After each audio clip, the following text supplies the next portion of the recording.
सुनो, तुम सजती रहना। आंखों के काजल में, होठों की लाली में, झुकती निगाहों में, कपोलों के हया में वो ज़रूर मुस्कुराएंगे। तुम उनकी यादों में लिपटी खुश तो रह पाओगी।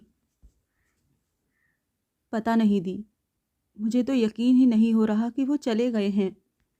मत करो यकीन उस बात का जिस बात की गवाही आत्मा न दे। नेहा, जो कि निधि की बड़ी बहन थी, उसे समझाए जा रही थी। अभी 10 दिन ही बीते थे।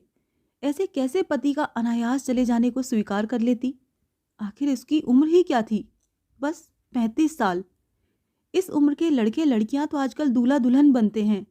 इस उम्र में उससे ये उम्मीद करना कि वो जीना छोड़ दे, जोगन बन जाए, बिल्कुल अनुचित लग रहा था। उसके ससुर जी जाने किस जन्म का बदला ले रहे थे। किसी तरह उसे श्रीहीन करने पर उतारू थे। माना उनके घर का बेटा गया था, पर क्या बहू किसी की बेटी नहीं थी? बेटे के प्रति अपने फर्ज निभाने में कुछ इस कदर बौरा गए थे कि उस मासूम बच्ची का ख्याल तक नहीं आ रहा था। नियमों का पालन सख्ती से किया जाएगा, इसमें कोई कुछ नहीं बोल सकता। ये कहकर उन्होंने अपना निर्णय सुना दिया।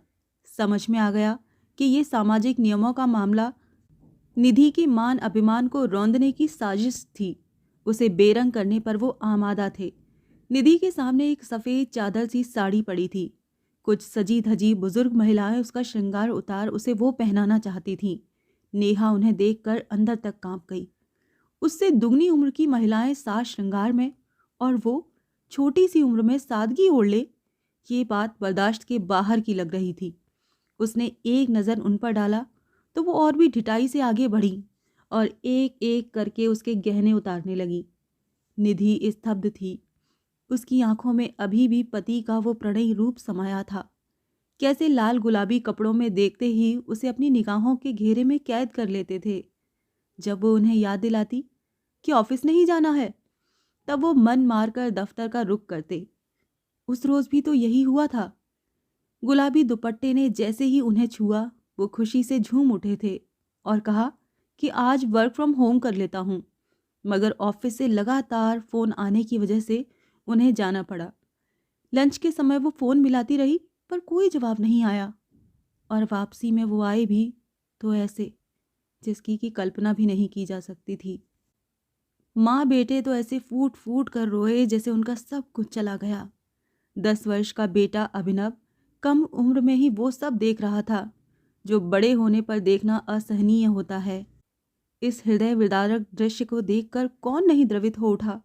घर, परिवार, रिश्तेदार, यहाँ तक कि सारी कायनात रो पड़ी जब जीवन से भरपूर निधि बेरंग हुई।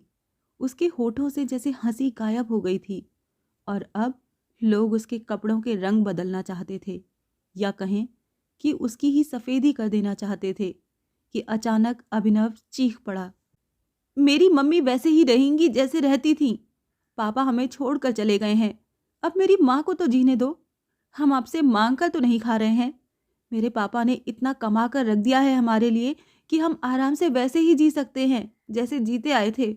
और हाँ, मेरी माँ कभी सफ़ेद कपड़े नहीं पहनेंगी।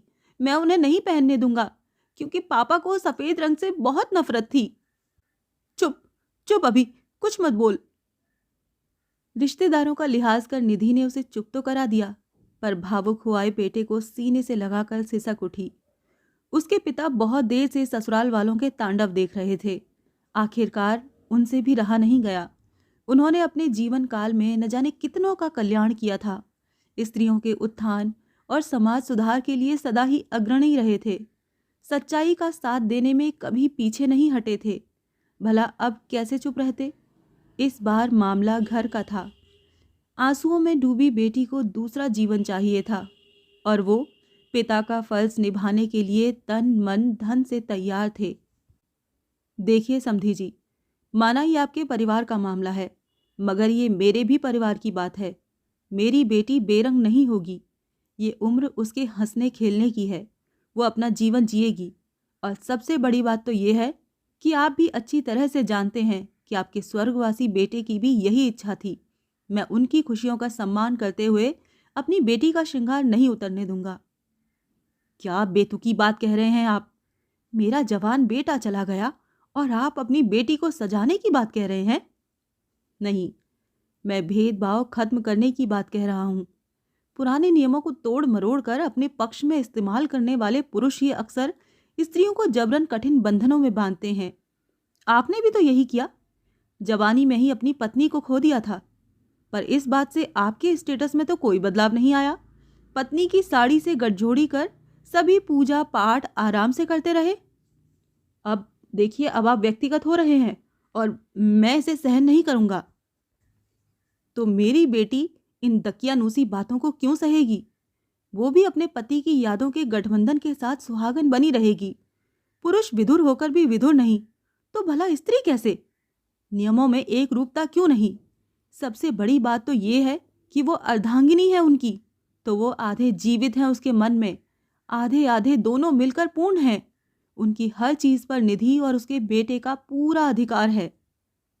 निधि पिता की इस बात को सुनकर सचमुच पूर्ण महसूस करने लगी थी। नेहा ने बढ़कर अपनी बहन को सीने से लगा लिया था। जब सब कुछ पहले से ही तय कर रखा है, तो फिर मेरा यहाँ क्या काम? ससुर जी मुंह बनाए अपना सामान तैयार करने लगे। तब अभिनव सामने आकर उन्हें मनाने लगा।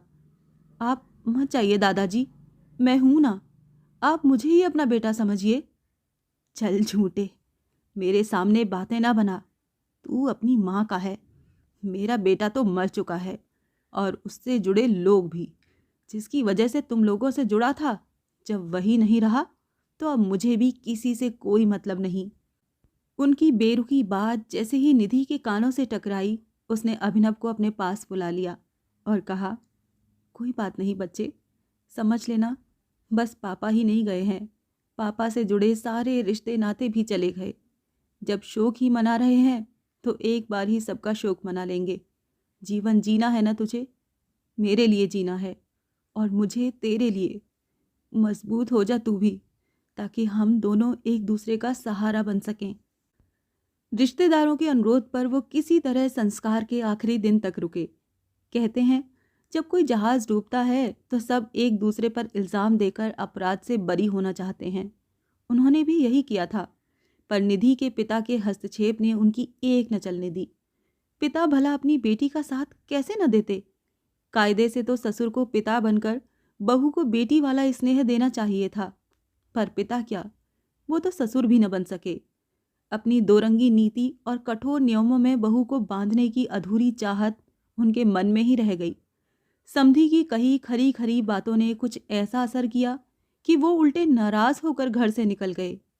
यही सही भी था, क्योंकि वो साथ रहकर कभी इन माँ बेटों को चैन से जीने ही नहीं देते।